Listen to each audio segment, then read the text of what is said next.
네, 그럼 함께 하나님 말씀 보도록 하겠습니다. 창세기 25장 19절부터 34절입니다. 교독하도록 하겠습니다. 19절입니다. 아브라함의 아들 이삭에 대한 기록은 이러합니다. 아브라함이 이삭을 낳았습니다. 이삭은 40세에 밧단 아람의 아람 사람 부두엘의 딸이며 아람 사람 라반의 여동생인 리브가를 자기 아내로 맞이했습니다. 이삭은 자기 아내가 임신하지 못해서 그녀를 위해 여호와께 간구했습니다. 그러자 여호와께서 그의 간구를 들어주셔서 그의 아내 리브가가 임신하게 됐습니다. 그런데 뱃속에서 두 아기가 서로 싸웠습니다. 리브가는 내게 왜 이런 일이 일어나는 것일까 하고 말하며 여호와께 나아가 여쭈어 보았습니다. 여호와께서 그녀에게 말씀하셨습니다. 두 나라가 내 태 안에 있다. 내 태 안에서부터 두 민족이 갈라질 것이다. 한 민족이 다른 한 민족보다 강하니 형이 동생을 섬기게 될 것이다. 리브가가 출산할 때가 돼서 보니 그녀의 뱃속에 쌍둥이가 들어있었습니다. 먼저 나온 아들은 빨갛고 온몸이 털 옷과 같아서 그 이름을 에서라고 했습니다. 그 다음에 그의 동생이 나왔는데 손으로 에서의 발 뒤꿈치를 잡고 있었습니다. 그래서 그 이름을 야곱이라고 했습니다.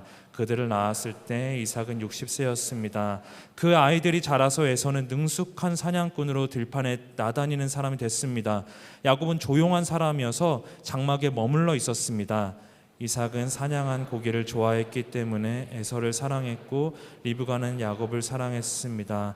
그러던 어느 날 야곱이 죽을 끓이고 있는데 들판에 나갔던 에서가 들어왔습니다. 에서는 배가 고팠습니다. 에서가 야곱에게 말했습니다. 그 붉은 죽을 내가 좀 먹게 해다오. 나 정말 배고파 죽겠다. 붉은 것을 먹겠다고 해서 그의 별명을 에돔이라고 부르기도 합니다. 야곱이 대답했습니다. 먼저 형의 장자권을 오늘 내게 파십시오. 에서가 말했습니다. 내가 지금 죽을 지경인데 장자권이 내게 무슨 소용이냐.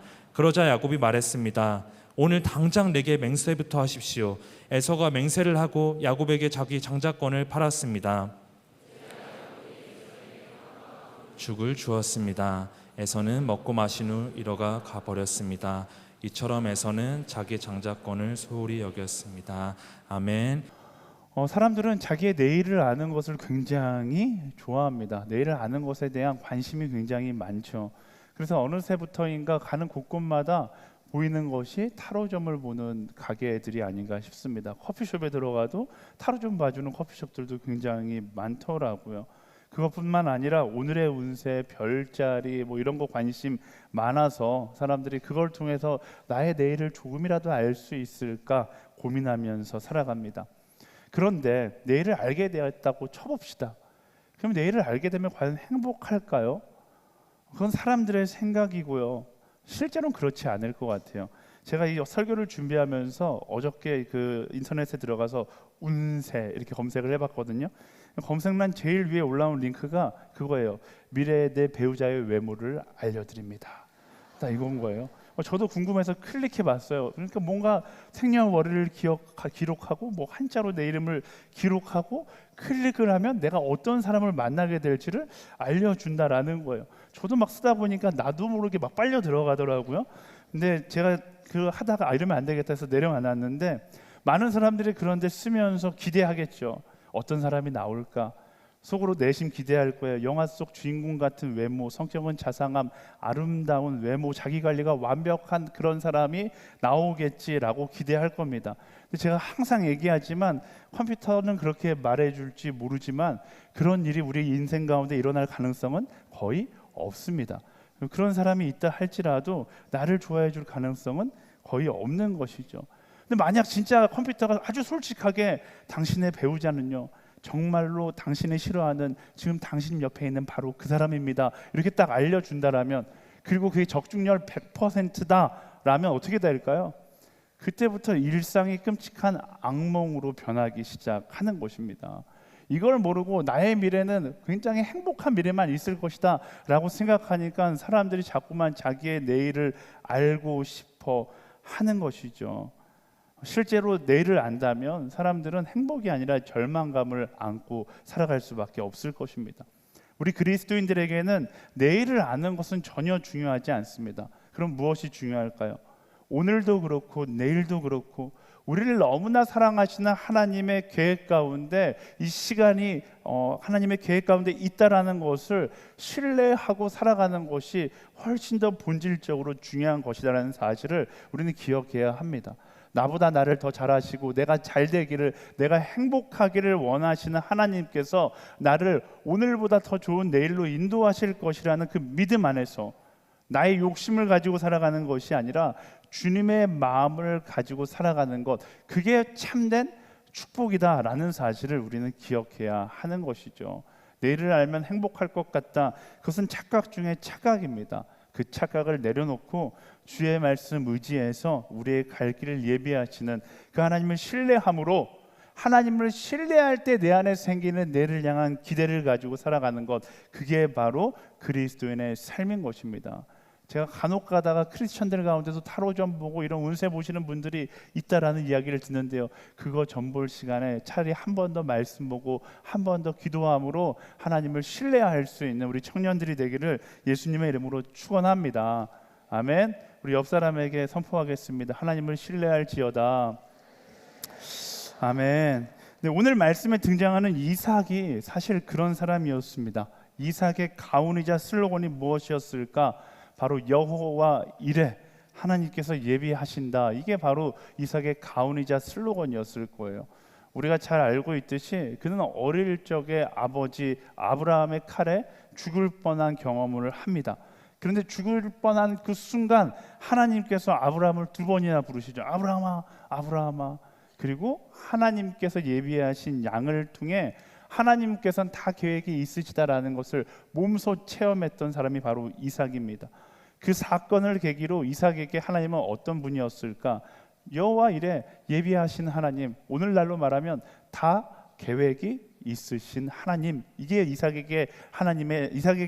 느끼는 하나님의 이미지였을 것이죠. 그래서 그 사건 이후로 이삭의 인생은 하나님의 예비하심을 기다리는 여정 그 자체였습니다. 대표적으로 그의 결혼을 보면 알 수 있어요. 다음 주에 이제 광고했듯이 양재에서 오늘이 미래가족 축제가 있습니다. 제가 첫 번째 강의를 맡았는데 강의 제목이 이 시대 결혼 및 출산을 어렵게 하는 문제와 해결 방법입니다. 그래서 제가 이거 강의를 준비하면서 청년들과 대화를 나누면서 이런 질문을 했어요. 당신 결혼하는데 뭐가 가장 어렵냐? 저는 굉장히 재정적인 어려움도 있을 수 있고 실제적으로 사회에서 이야기하는 어려움들이 많이 이야기될 줄 알았는데 생각보다 그런 것보다 많은 답 중에 의외로 특별히 결혼을 했었던 청년들이 이런 이야기를 하더라고요. 재정이나 환경 이런 건 어렵지 않은데 부모님, 양가 부모님이 우리 결혼하는데 가장 큰 어려움이었다, 이렇게 이야기를 하는 거예요. 본인들은 사랑할 때 둘만 사랑하면 되는 건 줄 알았는데 둘만 좋은 게 아니라 양쪽 가족이 마음이 맞아야지 결혼을 할 수 있었다, 그런 이야기죠. 근데 사실 이런 문제는 오늘날만의 문제가 아닌 것 같아요. 이삭의 아버지가 누굽니까? 아브라함이거든요. 아브라함이 100세 될 때 이삭을 얻었어요. 아들을 애지중지하다 보니까 웬만한 며느리는 눈에 들어오지도 않는 거죠. 그래서 이삭이 결혼하기가 굉장히 힘들었어요. 아브라함이 고르다가 이삭의 나이가 몇 살이 되었는가? 오늘 20절 말씀 볼까요? 다 같이 읽겠습니다. 시작. 이삭은 40세에 밧단 아람의 아람 사람 부두엘의 딸이며 아람 사람 라반의 여동생인 리브가를 자기 아내로 맞이했습니다. 네, 말씀이 뭐라고 이야기해요? 40세가 됐을 때 리브가를 만나 결혼하게 되었다라는 것입니다. 지금으로 치면 지금도 40세면 늦은 나이긴 하죠. 하지만 아주 이제 가능성이 없다, 이렇게 이야기할 수 있는 나이는 아니잖아요. 네, 그렇다고 표정을 지어주세요. 그래야지 많은 분들이 소망을 갖습니다. 네, 어쨌든 근데 고대 근동 사이에 결혼 정년기가 14세에서 20세였다라는 것을 전제로 본다라면 이 40세의 나이는 노총각 오브 노총각이죠. 정말로 다른 사람은 어떻게 보면 손주를 보고 있을 나이에 결혼을 했다라는 겁니다. 근데 놀랍게도 그럼에도 불구하고 이삭은 아버지 말씀에 순종하면서 기다렸어요. 왜? 여호와 이레, 이 모든 과정도 하나님의 예비하심 가운데 있다라는 것을 알았기 때문에 군소리하지 않고 계속 기다렸다는 것을 말씀 가운데서 볼 수 있습니다. 그리고 그 긴 기다림 끝에 아내 리브가를 만나게 되죠. 창세기 24장에 보면 이 이삭의 아주 로맨틱한 말이 나오는데 24장 67절 함께 읽어볼까요? 시작. 그리고 리브가를 자기 아내로 삼았습니다. 이삭은 그녀를 사랑했습니다.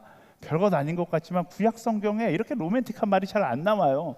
이삭은 그녀를 사랑했습니다. 하나님의 예비하심을 믿고 오랜 시간 기다려서 이삭은 하나님께서 계획하신 사랑하는 사람을 만나게 된 것이죠. 그리고 우리가 이 장면에 주목해야 되는 것은 그가 오랜 시간 기다렸기 때문에 기다린 만큼 그는 깊은 사랑을, 진정한 사랑을 할 준비가 되어 있었다라는 거예요. 그리고 그렇게 준비가 되어 있었기 때문에 진심으로 전심으로 리브가를 말씀에서 고백하는 것처럼 사랑할 수 있었던 것이죠. 우리 옆 사람에게 말씀해 주시겠어요? 하나님께서 당신을 위해 예비해 둔 사람이 있습니다. 이렇게 이야기해 주시겠어요? 네. 한 번 더 이야기할 때 이제 당신만 잘 준비되면 됩니다. 이렇게 이야기해 주세요. 네, 우리는 이런 장면에서도 자꾸 그래서 도대체 하나님이 예비하신 사람이 누구인가 그거를 알고 싶어 하거든요. 근데 제가 처음에도 이야기했듯이 그가 누구인지 알려는 것보다 더 중요한 건 하나님의 계획하심이 있다라는 것을 신뢰하고 뭐 해야 될까요? 이삭이 했던 것처럼 그 과정 가운데 나 스스로 좋은 사람이 되기 위해서 준비하는 것이 훨씬 더 중요한 것입니다. 여러분, 백날백에 하나님한테 좋은 사람 보내주십시오 기도해도 제가 지난번에 이야기했죠. 여러분도 하나님께 너무나 소중한 아들, 딸이지만 여러분과 결혼할 사람도 하나님한테 너무나 소중하고 중요한 사람이에요. 여러분이 준비가 되어 있지 않으면 하나님도 소개시켜주기 굉장히 불편하실 수밖에 없는 겁니다. 좋은 사람 만나려면 기다림의 시간 동안 내 스스로가 좋은 사람이 되기 위해서 노력해야 하는 것입니다. 우리 옆 사람에게 다시 한번 이렇게 말씀해 주세요. 예비된 그 사람을 위해 좋은 사람이 될지어다. 이렇게 이야기해 주세요. 네. 아멘. 좋은 사람이 되면 예비된 좋은 사람을 만나게 되어 있는 것입니다. 어쨌든 이 아름다운 커플에게 결혼해서 알콩달콩 살고 있는데 문제가 하나 생깁니다. 21절 말씀 함께 읽어볼까요? 21절 시작. 이삭은 자기 아내가 임신하지 못해서 그녀를 위해 여호와께 간구했습니다. 그러자 여호와께서 그의 간구를 들어주셔서 그의 아내 리브가가 임신하게 됐습니다. 아멘. 이 두 사람의 문제는 자녀가 생기지 않았다라는 것입니다. 근데 말씀을 자세히 보니까 자녀가 생기지 않았을 때 이삭이 어떻게 해요? 자기 자신을 위해서가 아니라 그녀를 위해서 간구했다라고 이야기합니다.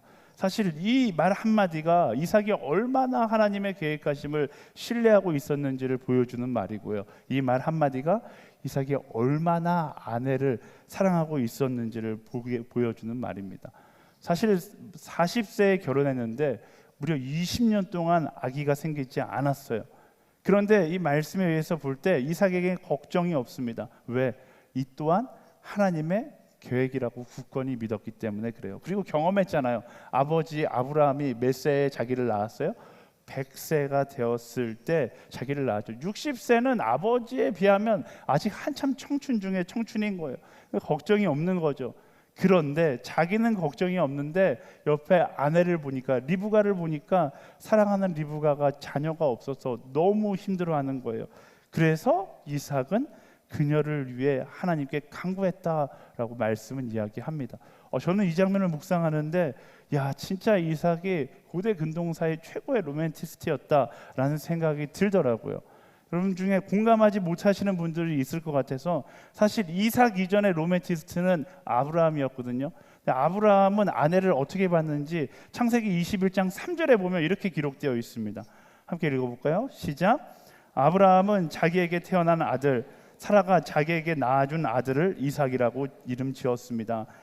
아버지 아브라함은 뭐라고 표현해요? 아내를 내게 아들을 낳아준 사람이라고 표현을 하는 반면에 이삭은 뭐라고 이야기합니까? 자기를 위해서가 아니라 아내가 임신하지 못해서 힘들어하니까 아내를 위해 기도하는 사람이었다라는 것입니다. 이삭이 정말로 진심으로 인격적으로 리브가를 사랑했었다라는 것을 이 장면 가운데서 볼 수 있는 것이죠. 여러분, 성경에서 다른 인물을 이상형으로 꼽을 필요가 없습니다. 이런 이삭과 같은 사람을 만나면 되는 거예요. 우리 옆에 있는 자매들에게 그렇게 축복해 줄까요? 이삭과 같은 사람을 만날지어다. 이렇게. 네. 오늘 축복이 엄청 많아요. 네. 어쨌든 이 장면으로 다시 돌아오면요, 이 장면 가운데 그리스도인의 모습을 한 가지 볼 수 있습니다. 하나님의 사람은, 하나님을 신뢰하는 사람은 하나님께서 일하실 것을 믿고 기다립니다. 하지만 동시에 하나님의 사람은 하나님의 손길이 필요한 이들을 위해서 간절히 기도하는 사람이다라는 것이죠. 그래서 성숙한 그리스도인이 되면 될수록 어떤 일들이 일어나냐면, 나를 위한 기도 제목들은 적어지는데 나 말고 다른 이들을 위하여 기도하는 기도 제목들은 점점 많아지는 거예요. 하나님과 친밀해지면 친밀해지고 성령님과 가까워지면 가까워질수록 믿음의 담력이 생겨서 내 앞의 일들은 두렵지 않고 기대가 넘쳐나는데, 나와 함께 가면서 두려워하고 있는 다른 사람들을 바라보면서는 기도하게 되어 있다라는 것입니다. 저는 SNS 공동체의 모든 청년들의 기도 노트에 나의 기도 제목은 줄어들고 여러분들이 사랑하는, 또 사랑해야 할 사람들의 기도 제목들이 가득하게 되기를 예수님의 이름으로 축원합니다. 그리고 그런 기도 노트를 가진 사람의 인생이 가장 행복한 거예요. 저희가 지난주에 수련회 했잖아요. 저희가 기도할 때 성령의 충만함을 위해서 기도하고 그 다음부터는 끼리끼리 모여서 서로를 위해서 기도했습니다. 저는 그 장면을 보는 제 자신이 너무나 행복했어요. 왜냐하면 여러분, 기도하고 있는 여러분들의 모습이 너무나 행복해 보였거든요. 그게 당연한 이치예요. 성령의 충만함을 입으면 나를 위해서 기도하기보다 누군가를 위해서 기도하고 싶어지고, 누군가를 위해서 기도할 때 성령님께서 그의 마음을 만지시는 것을 기뻐하게 되는 것, 그게 성령의 반응이기 때문에 그렇습니다. 저는 그 남을 위해서, 하나님의 사랑이 필요한 한 사람을 위해서 기도하는 그 기쁨을 놓치지 않는 SNS의 청년들이 되기를 예수님의 이름으로 축원합니다. 우리 옆 사람에게 이렇게 이야기해 주시겠어요? 제가 당신을 위해서, 내가 너를 위해서 기도하겠습니다. 이렇게 약속해 주시기 바랍니다. 아멘. 네, 약속만 하지 말고 기도하는 여러분 되기를 축복합니다. 어쨌든 하나님께 기도하자 이삭과 리브가 사이에 아이가 생기게 돼요. 여기서 또 다른 문제가 생기기 시작하는데요. 22절부터 24절까지의 말씀 함께 읽어보겠습니다. 시작. 그런데 뱃속에서 두 아기가 서로 싸웠습니다. 리브가는 내게 왜 이런 일이 일어나는 것일까? 라고 말하며 여호와께 나아가 여쭈어 보았습니다. 여호와께서 그녀에게 말씀하셨습니다. 두 나라가 내 태안에 있다. 내 태안에서부터 두 민족이 갈라질 것이다. 한 민족이 다른 한 민족보다 강하니 형이 동생을 섬기게 될 것이다. 리브가가 출산할 때가 돼서 보니 그녀의 뱃속에 쌍둥이가 들어. 이삭의 기도 이후에 리브가가 임신을 하고 쌍둥이를 갖게 됩니다. 근데 이상하게 리브가가 느끼기에 뱃속에서 두 아이가 계속 싸우는 것 같아요. 웬만하면 임신해 보신 분들 아시겠지만 웬만하면 태동을 느꼈을 때 굉장히 설레거든요. 근데 이 싸움이 엄청 치열했었던 것 같아요. 그러니까 리브가가 이게 이건 태동 수준이 아니다, 이건 굉장히 심각하다 생각해서 하나님께 물어보기 위해서 나아갑니다. 그러자 하나님께서 답해 주세요. 그 두 민족이 갈라질 것인데 형이 동생을 섬기게 될 것이다. 당시는 혈통과 관습 그리고 장손이 굉장히 중요하게 여겨지는 시대였기 때문에 하나님의 이 예언적 메시지는 굉장히 이상하고 난해한 예언이었습니다. 오늘 우리의 관점으로 봐도 무언가 어색해 보이는 예언이잖아요. 저 역시 이 말씀을 묵상하면서 왜 태어나지도 않은 예서가 무슨 잘못이 있길래 동생을 섬기는 사람이 되어야 하는 것인가, 이런 질문이 들기 시작하는 거예요. 너무 궁금해서 제가 저희 교육자들 한 사람 한 사람에게 다 물어봤어요. 왜 예서가 이렇게 손해를 봐야 하는가? 왜 태어나서 아무 잘못도 하지 않은 예서가 이렇게 섬기는 사람이 되는 그 피해를 보아야 하는가? 한참을 고민하다가 갑자기 깨달았어요. 하나님의 문제가 아니라 이렇게 생각하는 내가 문제구나라는 생각이 들더라고요. 제 안에 편견이 너무나 가득한 거예요. 편견으로 가득한 제 입장에서 보니까 형이 동생을 섬기는 것이 이상한 거죠. 근데 하나님은 편견이 없으시잖아요. 하나님 입장에서 보면 전혀 이상한 것이 아니에요. 인간이 만들어낸 관습 가운데 하나님의 계획을 바라보면 우리가 느끼는 이런 감정을 느끼게 되는 거예요. 당연히 동생이 형을 섬기고 동생이 형을 사랑하는 그런 사이가 되어야 하는데 갈라져서 형이 동생을 섬기는 것이 어색하게 여겨지는 것은 우리가 인간의 관점에서 하나님의 계획을 바라보려고 하기 때문에 그런 것입니다. 하나님의 관점에선 전혀 이상할 것이 아니에요. 왜? 하나님은 가장 선한 길로 우리를 인도하시는 분이시기 때문에, 하나님 보시기에 가장 선한 선택이 그것이기 때문에 그것을 선택하시는 거거든요. 에베소서 1장 4절과 5절 말씀을 이렇게 이야기합니다. 함께 읽어볼까요? 시작. 하나님은 세상이 창조되기 전에 그리스도 안에서 우리를 선택하셔서 사랑 가운데 그 앞에 거룩하고 흠이 없게 하셨습니다. 하나님은 그분의 기뻐하시는 뜻을 따라 우리를 예정하셔서 예수 그리스도로 말미암아 하나님의 양자가 되게 하셨습니다. 아멘. 이 말씀 가운데서 이야기하는 것이 무엇입니까? 하나님의 기뻐하시는 뜻은 세상의 이치와 동일하지 않다라는 거예요. 세상의 입장에서 서서 하나님을 바라보면 하나님을 이해할 수가 없습니다. 세상에서 강함이 축복이잖아요. 약함이 저주라고 이야기해요. 형이 아우보다 약해서 동생을 섬기게 될 것이다. 이건 하나님의 계획이 세상의 관점으로 이해되지 않고 불편한 것입니다. 근데 그것은 우리가 상대적인 세상의 논리 안에 갇혀져 있기 때문에 불편하게 보는 거예요. 절대적인 하나님의 논리에서는 강함도 약함도 섬김도 섬김받음도 그저 차별이 아니라 다름에 불과하다는 것을 우리가 이해해야 되는 것입니다. 높고 낮음이 어떤 축복의 척도가 아니라 그냥 맡겨진 직분의 차이일 수 있다라는 거예요. 내가 저주받았네, 축복받았네, 이것을 섬기네, 섬김받네로 진단하는 것이 아니라 세우신 그 자리에서 말씀을 따라 내가 어느 자리에 서 있는가가 축복의 척도가 아니라 나를 세우신 그 자리에서 말씀을 따라 살아가는 그 순간부터 하나님의 축복이 시작되는 것이다 라는 사실입니다. 우린 세상의 관점으로 자꾸만 금수저, 흙수저, 금수저는 축복받은 거고 흙수저는 저주받은 것이라고 생각하잖아요. 그런데 하나님의 관점에서는 전혀 상관없어요. 왜? 세상의 모든 GDP를 모아보면 96조 달러라고 그랬는데 엄청나게 많은 돈이더라고요. 근데 하나님 보시기엔 동전 하나랑 별 차이 없는 거잖아요. 그러니까 흙수저냐 금수저냐 이건 우리가 받은 축복의 척도가 될 수 없고, 축복은 언제 시작하는 것이다. 부르신 자리가 흙수저의 자리든 금수저의 자리든 하나님의 말씀을 따라 살아가는 그 순간부터 축복이 시작되는 것이다 라는 사실을 우리는 기억해야 하는 것입니다. 그런 하나님의 관점에 서서 살아갈 수 있어야 하는 것이 바로 그리스도인의 삶의 모습인 것이죠. 근데 우리는 세상 가운데 편견 가운데 살아가다 보니까 자꾸만 상대적으로 남들보다 더 많이 갖고 남들보다 더 높은 자리가 축복의 자리라고 생각하는 것입니다. 이삭과 리브가도 똑같은 거예요.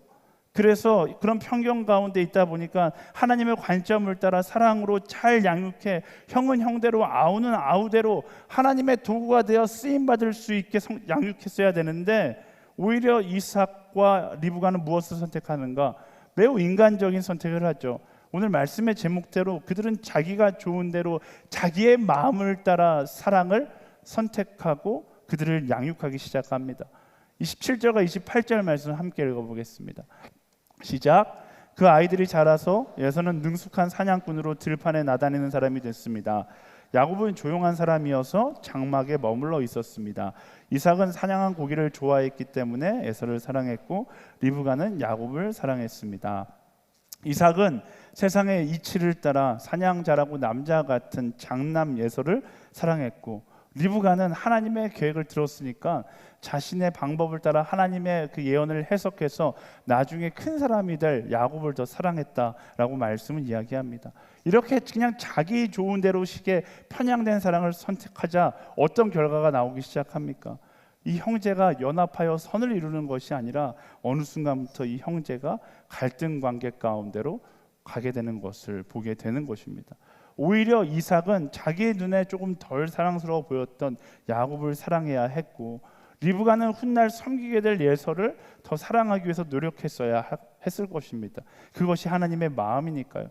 그랬으면 하나님의 계획 속에서 보기 좋은, 아주 하나님 보시기에 기뻐할 수 있는 형제의 모습으로 성장했을 거예요. 근데 이삭과 리브가가 하나님의 계획하심과 상관없이 자기가 하고 싶은 사랑만을 선택하자, 이런 결과가 나오게 된 거예요. 사랑의 결핍으로 인하여서 한쪽으로 치우쳐진, 정말로 그 에서도 야곱도 편향된 사랑으로 인하여 건강한 내면을 갖지 못한 아들들로 성장하게 되는 것이죠. 사랑하는 여러분, 기억하세요. 사랑스러운 사람을 사랑하는 것, 내가 좋은 사람을 사랑하는 것은 누구나 할 수 있습니다. 하지만 하나님의 사람은 내가 하고 싶은 대로 사랑하는 것이 아니라 하나님께서 말씀하신 대로 사랑하는 사람이 되어야 한다라는 것입니다. 예수님의 사랑이 그런 사랑이잖아요. 우리가 아주 예수님 보시기에 그 나이스한 사람이라서 예수님께서 우리를 사랑하셔서 십자가에 못 박혀 죽으셨습니까? 그렇지 않아요. 예수님은 우리를 사랑하셔야 했기 때문에 우리를 힘든 사랑이지만 선택하셨고 사랑하셨다라는 것입니다. 그 예수님의 십자가 사랑이 우리를 구원에 초청한 것처럼 그리스도인의 그 사랑이 하나님께서 말씀하신 대로 실천하고 말씀을 따라하는 그 사랑이 하나님의 질서를 회복하는 것이다 라는 사실을 기억해야 하는 것입니다. 이 시대가 왜 이렇게 혼란스럽습니까? 무엇이 문제예요? 사람이 문제일까요? 사람이 그렇게 태어나서 자랐고 사람이 자꾸만 사고를 치니까 이 시대가 혼란스러워지는 것일까?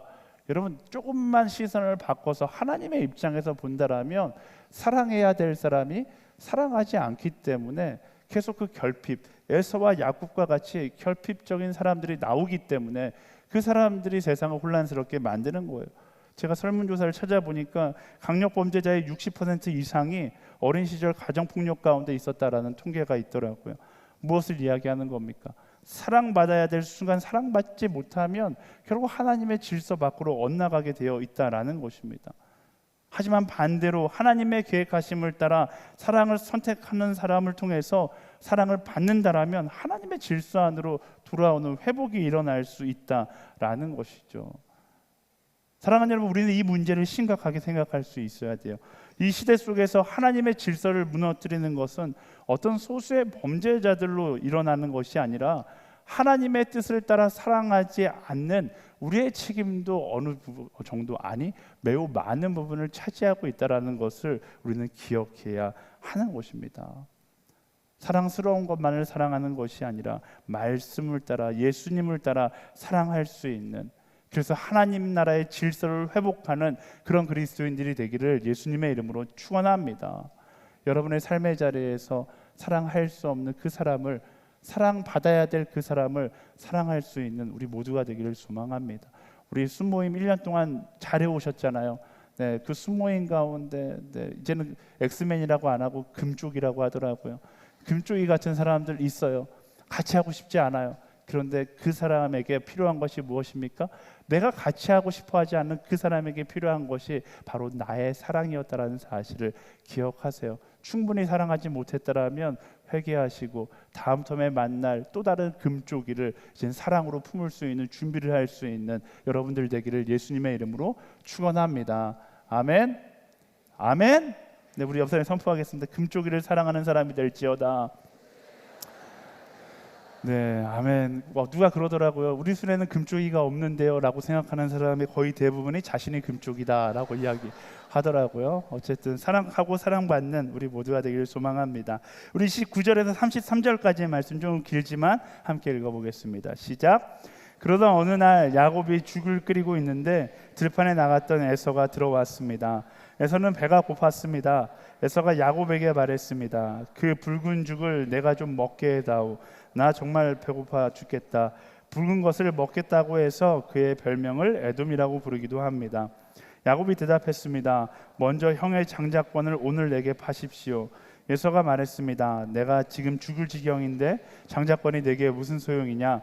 그러자 야곱이 말했습니다. 오늘 당장 내게 맹세부터 하십시오.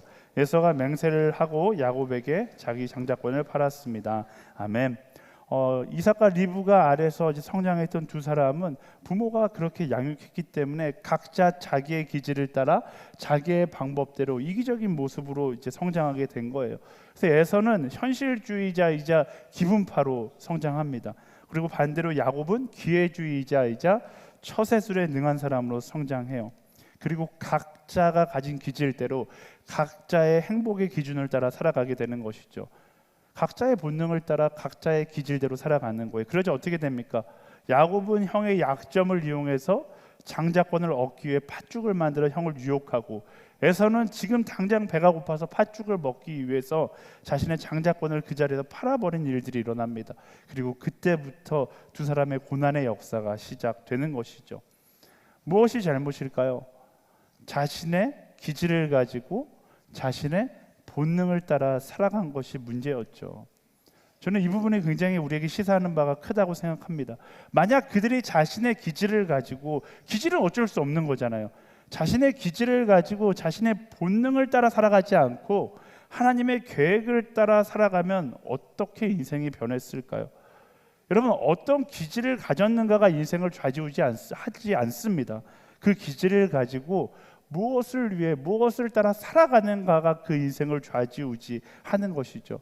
에서가 어떤 기질이 있다고 했어요? 현실주의자이자 기분파. 근데 그는 굉장히 진취적인 사냥꾼이었습니다.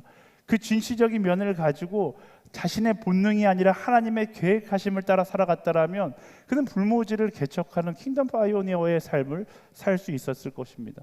야곱도 마찬가지죠. 야곱은 아주 섬세하고 디테일한 모습을 가지고 있습니다. 그 섬세하고 디테일한 모습을 가졌기 때문에 전략을 잘 세워서 형 에서의 장자권을 빼앗았던 것이죠. 그런데 반대로 하나님의 계획을 따라 그 섬세함을 사용했다라면 오히려 약한 자를 돌보고 사랑하는 모습으로 쓰임 받았을 수 있었을 것입니다. 그런데 그들이 어떤 선택을 해요? 자신의 기질을 가지고 본능을 따라 살아가니까 모두 다 옳지 않은 길을 가게 되는 것을 보는 거예요. 사랑하는 여러분, 우리가 여기서 무엇을 알 수 있습니까? 하나님께서 주신 기질, 그 모습을 가지고 본능을 따라 살아가는 것이 아니라 우리는 말씀을 따라 살아가는 사람이 되어야 하는 것입니다. 여러분은 다 다른 기질을 가지고 있잖아요. 그 기질이 여러분의 인생을 좌지우지하지 않는다니까요. 그 기질을 가지고 내가 어떤 방향, 무엇을 따라 살아가느냐가 그것이 여러분의 인생을 결정하는 것입니다.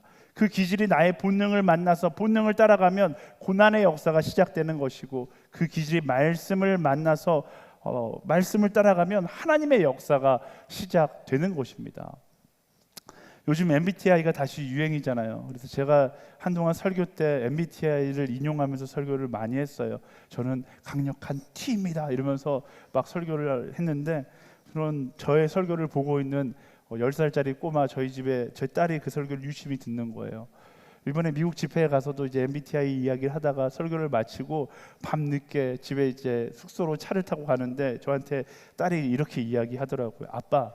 아빠는 T인 게 자랑스러워요? 이렇게 이야기하는 거예요. 제가 뜨끔했어요. 왜 자꾸 아빠는 T라는 사실을 강조해요? 아빠가 자꾸 그렇게 이야기하니까 아빠가 점점 더 T가 되는 거예요. 이렇게 핵심을 팍 찝는 거예요. 제가 표정 관리를 하느라 아무 일 없듯이 이렇게 막 있었지만 딸 앞에서 너무나 부끄럽더라고요. 내가 이렇게 사는 것을 T라는 이유 하나에 합리화시켰던 그 모습을 제 딸이 아주 정확하게 본 거예요. 그렇죠? 내가 T처럼 사는 것이 중요한 것이 아니죠. T는 하나님께서 주신 기질일 수 있어요. 하지만 T로 살아가는 것이 중요한 것이 아니라 그 기질을 가지고 우리는 어떤 선택을 해야 하는 것입니까? 하나님의 뜻을 따라 살아가는 그 선택을 할 수 있어야 하는 것입니다. 사랑하는 여러분, 그리스도인은 태어난 대로 주어진 대로 살아가는 사람이 아니라 계획하신 대로 살아가는 사람들이라는 사실을 기억해야 돼요. 하나님께서 주신 모습을 가장 아름답게 사용하기 위해서는 나는 원래 이렇게 태어난 존재야 하고 나의 본능을 따라 살아가는 것이 아니라 하나님께서 주신 그 기질 안에서 말씀을 따라 살아갈 것을 선택함으로 뭐 하는 거예요? 계속해서 강조해서 이야기하는 것, 하나님의 질서를 회복하는 사람들이 되어야 하는 것입니다.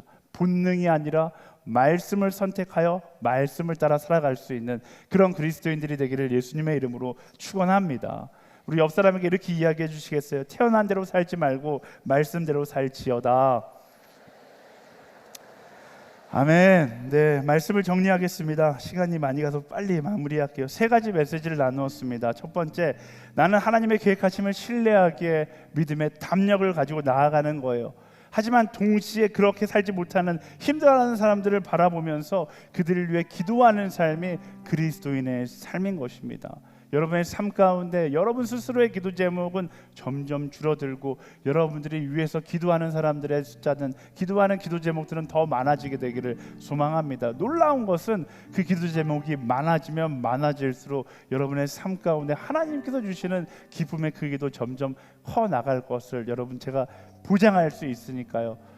남을 위해서 기도하는, 타인을 위해 기도하는 기도의 사람들이 되기를 축복합니다.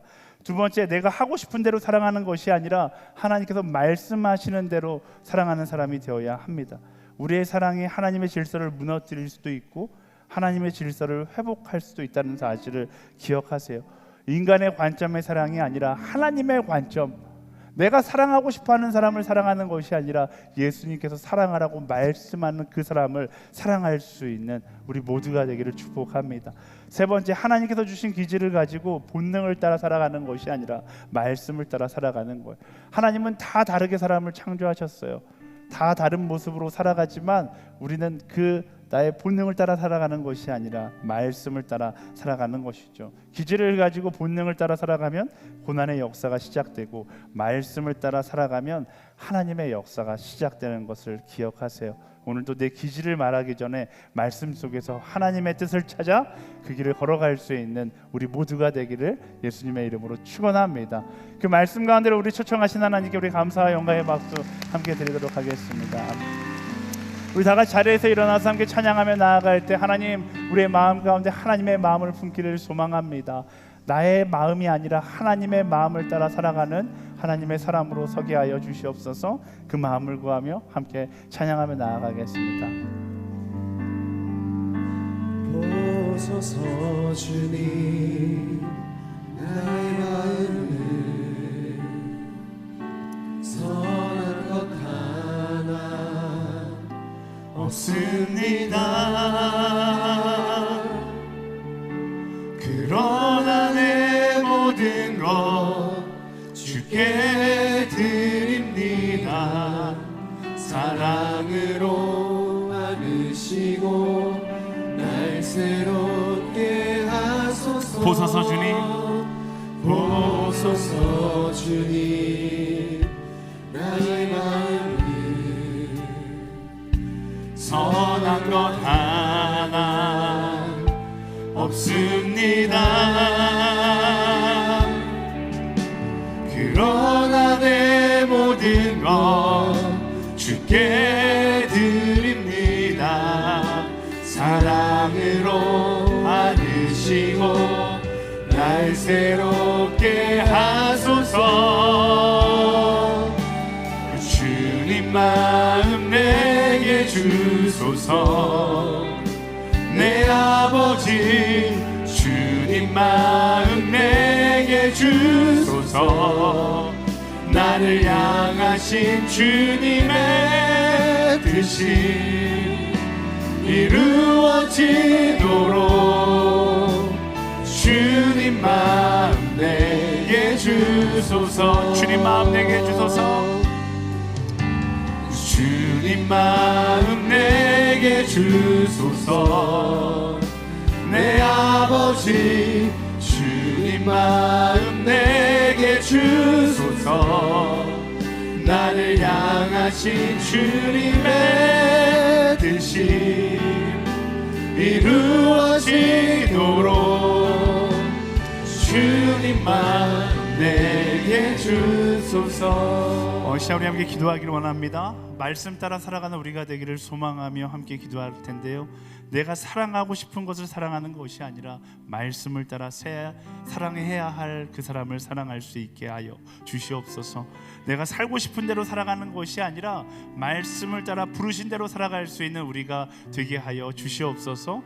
우리의 간절함 가운데 함께 하실 그 하나님을 기대하며 함께 기도하기를 원합니다. 나의 감정에 취해서 기도하지 마시고요, 나의 간절함을 가지고 기도하며 나아가는 것입니다. 성령은 간절함 가운데 임하실 것입니다. 그 믿음을 가지고 우리 주여 한번 외치고 우리 간절히 함께 기도하며 나아가겠습니다.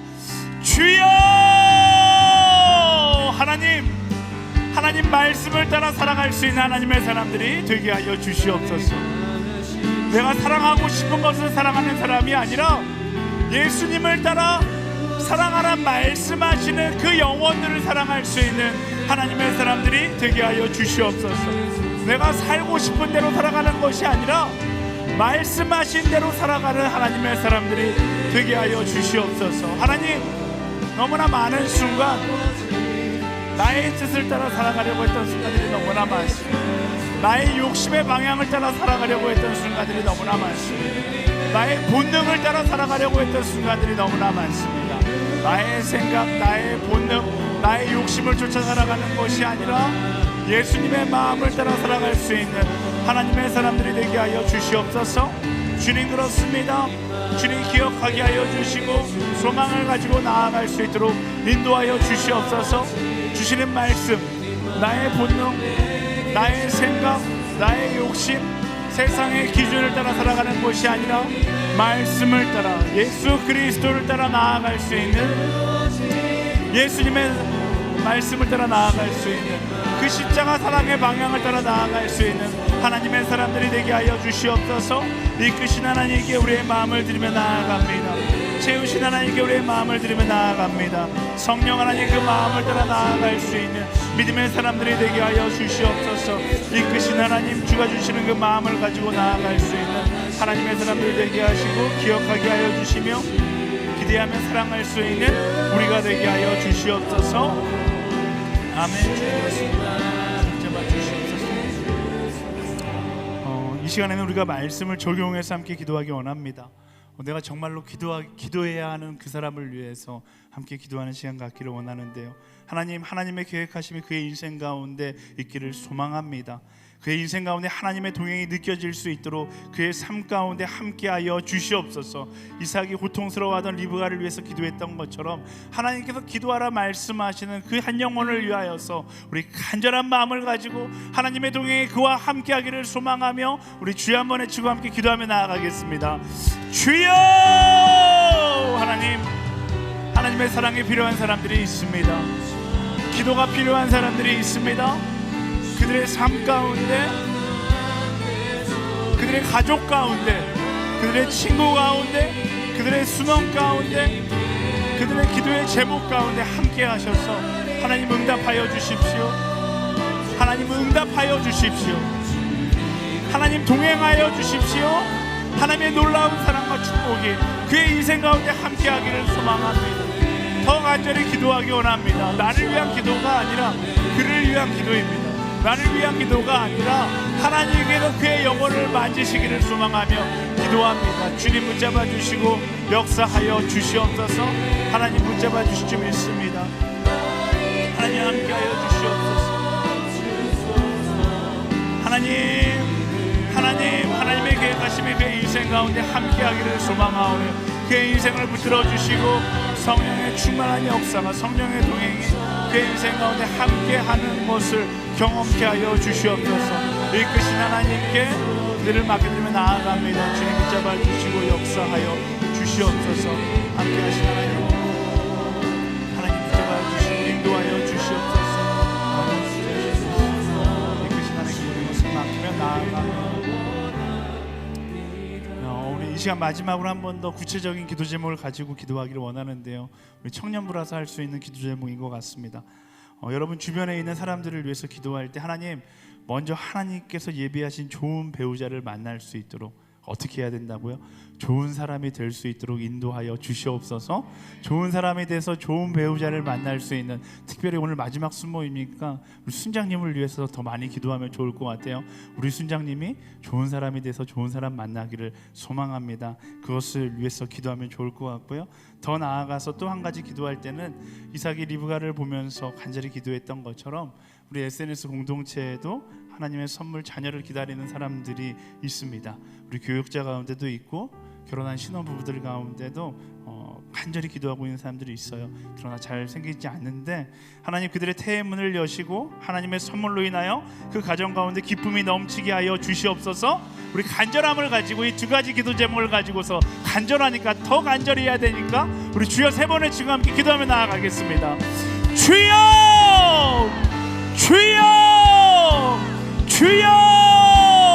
하나님, SNS 공동체에 좋은 사람들이 있어서 좋은 사람들 만날 수 있게 하여 주시옵소서. 좋은 사람들을 만나서 정말로 아름다운 가정을 이룰 수 있도록 인도하여 주시옵소서. 하나님, 행복한 가정 이룰 수 있도록 하나님께서 그 앞길을 예비하여 주시고 기대와 소망을 가지고 나아갈 수 있도록 인도하여 주시옵소서. 하나님, 예비하신 좋은 배우자를 만날 수 있도록 준비된 하나님의 사람들 되게 하시고, 준비된 하나님의 리더들 되게 하시고, 하나님, 준비된 하나님의 일꾼들 되게 하여 주시옵소서. 하나님, 또 기도하기는 하나님 간절히 하나님의 선물을 기다리고 있는 사람들이 있습니다. 하나님, 태문을 여시사, 하나님 태문을 여시사 하나님의 선물이, 하나님의 축복의 가정 가운데 함께 할 수 있도록 인도하여 주십시오. 세상에 불가능하다고 이야기하더라도 하나님께서 하시면 가능한 줄 믿습니다. 하나님께서 그들의 문을 열어주십시오. 하나님께서 그 가정 가운데 아버지 하나님의 복의 복을 더하셔서 그 축복이 흘러갈 수 있도록 인도하여 주시옵소서. 이끄신 하나님께 그 가정을 맡겨드리며 나아갑니다. 채우신 하나님께 그 가정을 맡겨드리며 나아갑니다. 주님 응답하여 주시옵소서. 그 가정 가운데 참된 기쁨이 넘쳐나게 하여 주시옵소서. 간절히 기도하는 그들의 기도 가운데 함께하여 주시옵소서. 준비하는 마음으로 나아가오니 하나님께서 채워주십시오. 하나님께서 부어주십시오. 하나님께서 회복시켜 주십시오. 그 간절함 가운데 하나님께서 응답하여 주시고, 주시는 마음을 따라 아버지 가정 가운데 축복이, 가정 가운데 놀라운 선물이 임할 수 있도록 인도하여 주시옵소서. 사랑하는 주님, 내일을 알려고 하는 어리석음을 내려놓고 하나님의 계획하심을 신뢰함으로 믿음의 담력을 가지고 나아가는 우리 모두가 되게 하여 주시옵소서.